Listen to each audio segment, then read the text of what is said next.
Rage Against the Machine. I'm Jason Horton. I'm Rebecca Lieb. And this is Ghost Town.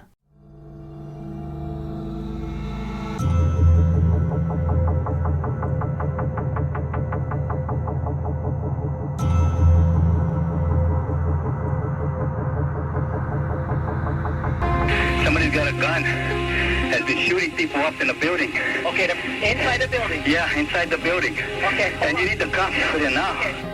You gotta get there right away. Okay, anybody hurt? Yeah. Some of the guys say some guys are down. They're dead. At 8 a.m. in Honolulu, the day was just starting at the biggest Xerox corporate headquarters in Hawaii. Nobody realized that, in a matter of minutes, this ordinary morning would begin the worst mass shooting in Hawaiian history. Today we're talking about the 1999 Honolulu shootings, also known as the Xerox Murders. Born in 1959, Byron Osugi lived in the Nuuanu neighborhood of Honolulu. While in high school, Osugi became a member of his high school's rifle team, its Army JROTC chapter. Classmates called him a quiet student who was never much trouble. In 1997, Osugi crashed his father's car while driving home from a graduation party. Hitting his head on the windshield, Osugi suffered a head injury from an accident and, according to his brother Dennis, was never the same. But life went on. Osugi lived a fairly normal life in the years after his injury. In 1984, he becomes a Xerox technician, a steady job that afforded him the stability of his life, his family. It was a good fit for his active, inquisitive mind. Osugi gets married and in 1996 has a daughter. According to friends, Osugi was fiery and withdrawn with a rich inner life and had lots of hobbies. The two biggest hobbies of his might surprise you, or not. Osugi loved collecting and breeding rare goldfish and koi, which he would sell to local pet stores. His other hobby was guns. Lots of guns. In 1999, Osugi had 25 guns registered in his name dating back to 1982, and later police would recover 11 handguns, 5 rifles, and 2 shotguns of Osugi from his father's residence. But let's jump back a little bit. According to testimony from Osugi's father, Hiroyuki, Osugi was normal until he started working as a service technician for Xerox in 1984. That wasn't a good fit, according to his father. Then when Hiroyuki's wife, Osugi's mother, died in 1988, Osugi started to complain about a poking sensation in his head. Did he get that checked out? I doubt it, or maybe no one thought it was a cause for concern or alarm. At Xerox, everyone works in these little work groups, teams of people who work together to fix machines, solve problems, etc. Osugi was in one group that was apparently going okay, but was transferred to another around the time of his mother's death. He clashed a ton with his new work group, accusing them of harassing him and tampering with the machines he would use. It was alleged that the work group also left Osugi out of activities and conversations, maybe rightfully so, which added to his feelings of anger and isolation, which of course snowballed. Coworkers said that as early as 1995, Osugi was openly speaking of carrying out a mass shooting at the workplace, were he ever to be fired. But it wasn't just at work that Osugi was feeling ostracized and attacked. His paranoia was growing at home. He started hearing voices in his head and claimed he was being followed by a mysterious black shadow. Osugi alleged that there was a conspiracy against him and that his home was bugged with listening devices. In 1993, Osugi told his brother that a shadow pinned him down. To address this growing paranoia, supernatural paranoia, maybe not the sociological, the family had their house blessed by a Shingon priest in 1997, hoping to help ease Osugi's mind. But even the minister suspected Osugi had a mental illness. Good on that priest. Later that year, Osugi's father suggested that he see a psychiatrist, but he did not. Osugi's anger was growing exponentially, and he eventually made public death threats against his coworkers. In 1993, after he kicked an elevator door and threatened his supervisor, Osugi underwent psychiatric evaluation and anger management coursework. Soon, Xerox replaced a photocopier Osugi frequently repaired, and he began resisting training and knowledge of the new model. His resistance of learning this new copier became a huge deal in the office and with Osugi's superiors. On November 1st, 1999, Osugi's manager forced him to undertake the training to understand and manage the new copier. In his interview with forensic psychiatrist Michael Wellner, Osugi reasoned that because he would refuse to undertake the training, management would then fire him. As he told Dr. Wellner, "I decided to give them a reason to fire me." On that note, let's take a break. Hi, hello, how are you? Hello. This is the check-in. This is the time when we check in on you. This is it.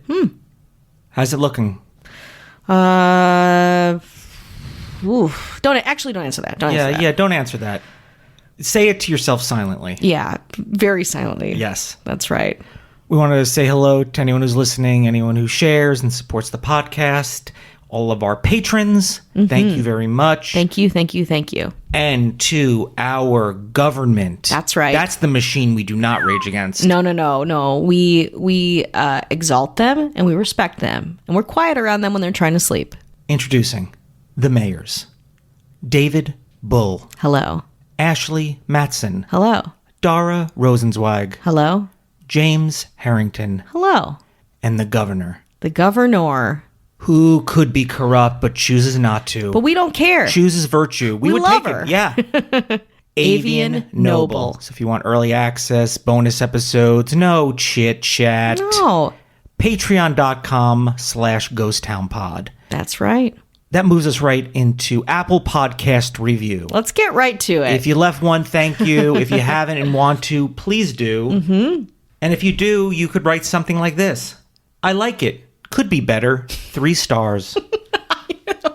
I'll take that review. I'll take it. This is Raw Dancer 24 in the US&A. I like the stories, but have 2 issues that keep me from loving it. Just 2? Just again, these are all wins. I have 11 personally. All right. The commercial and banter breaks, all in one, breaks the flow. Wow. Maybe do the banter at the beginning? I don't mind it. It's just doubled with long commercials, and I forget where we're at by then. That's number 1. Wow. Number 2. Rebecca talks way too fast for us to really absorb the tale. Maybe a little more dynamics to the voice wouldn't hurt too. It can seem monotone at times. Other than that, I think it's a good podcast. And topics. Well, that's great. You're not the first person to say that my voice has bored them. Believe me. You know, I read this and I usually am like, okay, you know, your opinion is your opinion and it's very, very valid. As far as the banter in the beginning, that was the issue before. Then we moved to the middle. You got to understand, like, everyone has a preference where they want it or what's best for them. The reason it's in the middle, if you know your Ghost Town history. Oh, do you? Does anyone care? We used to do it in the beginning. Yes, a lot of it. And I loved it. I'll say it. If we did this whole thing and it was all banter, I'd be very happy. But people didn't like it, and it wasn't a pleasant experience for you to listen to. So we stopped doing that. If you think Rebecca talks fast now or I talk fast now, go listen to some of those early episodes. I did. Don't. Please don't. Not fun. Forgive me. Very fast. Forgive me. And I've gotten better. I feel like from doing this for how many years? 4 years we've been doing this. And from other work that I've done, I've tried to slow down to make you not hate me. Did it work? when I edit these, I listen to all these. I listen to many, many hours of Ghost Town when we're done recording. Ugh. And I, notice the sound waves and all the things that come in audio editing. And your voice is actually, I'm going to say, I'll speak for the episode itself, are very consistent throughout the whole thing. In the banter stuff, everything fluctuates because we're just riffing, man. Oh, yeah. You can't stop us. We're artists. But I feel like it's a consistent and not monotone, but also not straying too far, Yeah, I mean, again, just speaking from me and who I am and just my experience, I feel like I remember rushing through an episode and reading through and kind of slogging through and hoping that, it was enjoyable or feeling like I'm judging myself a lot. I'm saying already from a place of self-deprecation and kind of hating my voice to like, I've definitely gotten better. And I'm not one to hand out compliments ever. Ever. I'll go to bat for Rebecca on this one, that it much improved on both of our ends. And yes. I would say it's not monotone based on sound waves that I'm looking at. Because if it were monotone, it'd be like a flat thing. But we're entertaining. It's just science. Now, if you want monotone, there's a new promo for History's Greatest Mysteries Season 3 that I'm in. You can find it probably on the website, but also my Instagram, which is the Jason Horton, or the Ghost Town one. I put it on there too because Ghost Town Pod. Check it out. The episode that I'm in, or it might be more than one, I don't know how they split it up. The show starts end of February and will be somewhere in March, and hopefully the Ghost Town mentions are in there because it's probably why I did it, to get the word out about Ghost Town. Absolutely. Because more news. So what I do when I'm not doing Ghost Town is I've been working on a bunch of different shows, and we'll talk about them as they come to fruition and they're available to the public. I have been working on a game show essentially called Brain Games, and Brain Games on the road, a lot of different incarnations.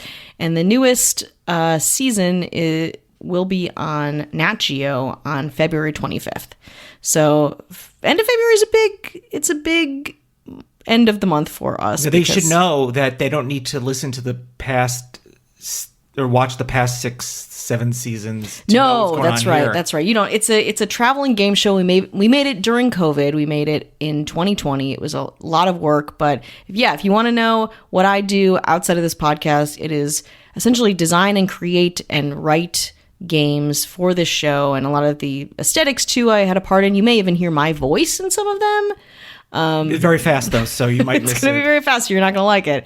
But yeah, if you have kids, it's good for kids. I don't know what the crossover is with Ghost Town listeners and parents, but it might be fun to check out. And if you want to know what I do outside of Ghost Town, okay, so sure, get back to it. Honolulu. So we are back in downtown Honolulu shortly after 8 a.m. on November 2nd, 1999. I'm going to take a breath, kind of change gears here. Byron Osugi goes to Xerox, bringing a loaded 9mm semi-automatic pistol and 2 extra magazines of ammunition with him. When he enters the building, he briefly chats with an employee on the first floor. No big deal, very cordial, and then calmly goes to the office's second floor, where he takes out his gun, shoots and kills employees Ron Kawame and Jason Baltico in a tech office. But Randall Shin, another coworker in the office, is spared inexplicably. Oisugi then entered a conference room where a team meeting was taking place, and after allegedly waving goodbye to everyone in the meeting, shoots and kills all 5 Xerox employees present, including his supervisor, the one who made him learn the new photocopier the day before. After trying to kill another coworker in the stairwell, Oisugi takes a company van and drives away. When he leaves, Jason Balatico, 33, Ford Kanehira, 41, Ronald Katoka, 50, Ronald Kawame, 54, Melvin Lee, 58, Peter Mark, 46, John Sakamoto, 36, were all killed, with coworker Steve Matsuda narrowly escaping with his life. Aside from Matsuda, most of these individuals were shot multiple times, with 5 bullets being found in at least one of the victims. So Byron Oisugi tears away in a company van after this horrific tragedy and is MIA for about 2 hours. Then around 9:45 a.m., Oisugi is spotted sitting in a van by a passing jogger in the upscale Makiki Heights neighborhood next to the Hawaii Nature Center, smoking cigarettes and reading magazines, just hanging out in the Xerox van. The jogger notifies the police, who arrive quickly, cordoned a half-mile wide area around the van to prevent any civilian casualties from a possible shootout, and the standoff begins. Adding more tension to all of this was, at the time that Oisugi was found, the Hawaii Nature Center was hosting 35 local school children who were trapped inside the center without food and water. Oisugi's brother, Dennis, was eventually called by the police to help authorities talk his brother down. After 5 hours, his brother actually does de-escalate the situation, and at 3 p.m., Oisugi surrenders. 40-year-old Byron Oisugi was charged with 1 count of murder in the first degree, 7 counts of murder in the second degree, and 1 count of attempted murder in the second degree. Prior to the close of the trial, counts 2 through 8 were merged into count 1. Oisugi's month-long trial began on May 15, 2000, and he pleaded not guilty by reason of insanity, claiming that he felt like an outcast at work and that he feared his colleagues were conspiring to have him fired. But the prosecution said that Oisugi was deliberate in what he did. Quote, November 2nd was his opportunity, said former Honolulu Mayor Peter Carlisle, who was also a prosecutor in the trial. He'd been thinking about killing these people for years and years, and one of the problems he confronted was basically they're never in the same location at the same time. That morning, everyone that he wanted to kill was going to be in the same room.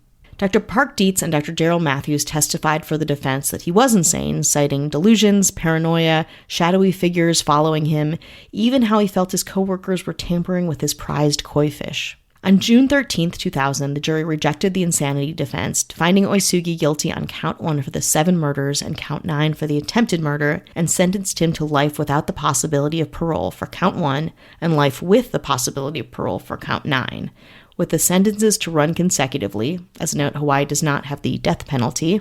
The court also ordered Oisugi to pay $500 in restitution and $70,000 to the Crime Victim Compensation Fund. Later, the parole board reordered Oisugi to serve a minimum term of 235 years in prison, the longest sentence ever recorded for a Hawaiian inmate. Oisugi appealed, but in 2002, the state of Hawaii Supreme Court upheld Oisugi's conviction. In 2004, he considered fighting his conviction based on Rule 40, inadequate representation by his lawyers in his first trial, but decided to not do that.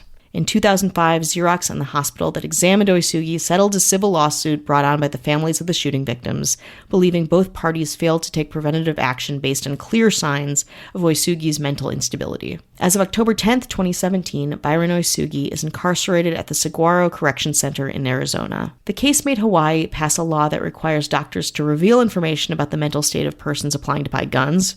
Great law, in my humble opinion. And then, to conclude, in another strange turn of events, Xerox left their corporate office at 1200 North Nimitz Highway after the shooting, understandably, and it stood vacant until 2004, when the producers of the TV show Lost built a soundstage there to film indoor scenes. Currently, the property is a natural stone and tile showroom.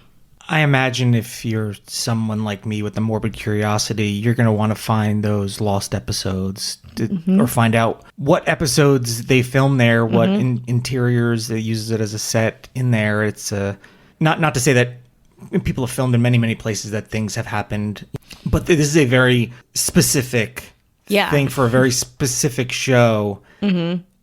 And I just wondered what it was like to be like, oh, hey, P.S., you know what happened here? Like a historic thing in Hawaii's history. Yeah, absolutely. It must have been very interesting. But it also makes sense to me because I know about Lost, and I was a fan of the show when it was on until the last season. But they shot all over Hawaii, especially around Honolulu. And, you know, to find an office space that looks like it was from, let's say, the mid-90s must have been probably hard to get a whole crew in there. You need enough space. You need it within the budget. The idea of, this vacant Xerox office probably worked within their budget. They probably would be happy to have anyone use the space considering its history, and to give it a new life is pretty interesting to me. I've never seen Lost. Can you explain the whole thing to me right now?